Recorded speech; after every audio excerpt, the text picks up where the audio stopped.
উচ্চাৰণ মোৰ এটা প্ৰভাৱিত হৈ গৈছে এইটো কথাত আপুনি বাঙালী যেনেকৈ গাইছে অসমীয়াৰ যিটো শব্দ উচ্চাৰণ মুখস্থ আপোনাৰ গোটেই গান হৃদয় হৃদয় প্ৰবাহিত হৈ আছে মোক ডাঙৰীয়া এটা কথা কওক ধৰ ডাঙৰীয়া যেতিয়া ভূপেন দাক আপুনি লগ পাইছিল হাৰমনিয়াম সন্মুখত আছিল কোনবিলাক গীত বেছি আওৰাইছিল ভূপেন দাই তেতিয়া কলকাতাত মানে বঙালী গান না অসমীয়া যি হোক বাঙালীয়ে হোক অসমীয়াই হোক ভূপেন দা এখন মানে ফেমাছ সং আছিল মানে যেনেকে অসমীয়াত তেনেকে বেংগলী কোনটো গাই দিয়ক এটা সাগৰে সংগম সাগৰে সংগম কত না তুৰিলো তথাপিতো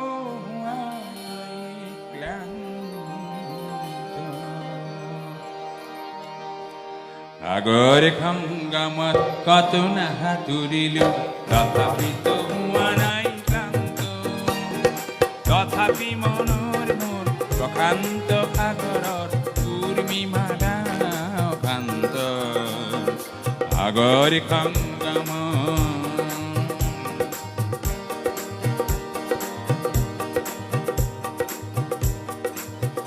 মোৰ মনৰ প্ৰশান্ত সাগৰৰ বক্ষত জোৱাৰৰে নাই আজি অন্ত অজস্ৰ লাহৰী নাৱ নাৱ গতিৰে আনি দিয়ে আঠা অপুৰান্ত সাগৰ সংগম ইয়াৰ পাছত বেংগলীটো সাগর সংগমে সাঁতার কেটেছি কত কখনো তো হই নাই ক্লান্ত তথাপি মনের প্রশান্ত সাগরের উর্মিমালা শান্ত সাগর সংগমে হিন্দি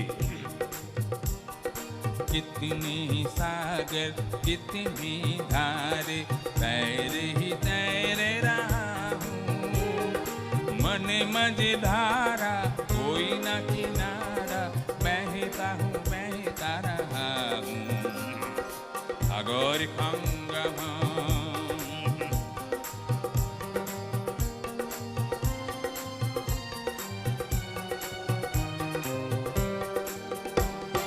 ধ্বংসৰ আঘাতৰ ধ্বংসৰ আঘাতৰ দিতে আছে সংঘাত সৃষ্টিৰ হেনানি অনন্ত সংঘাতে আনিব প্ৰশান্ত পাৰৰে গতিৰ নূতন দিগন্ত দেহে মনৰ মন প্ৰশান্ত সাগৰৰ উৰ্মিমালা শান্ত সাগৰ সংগম সাগৰ সংগম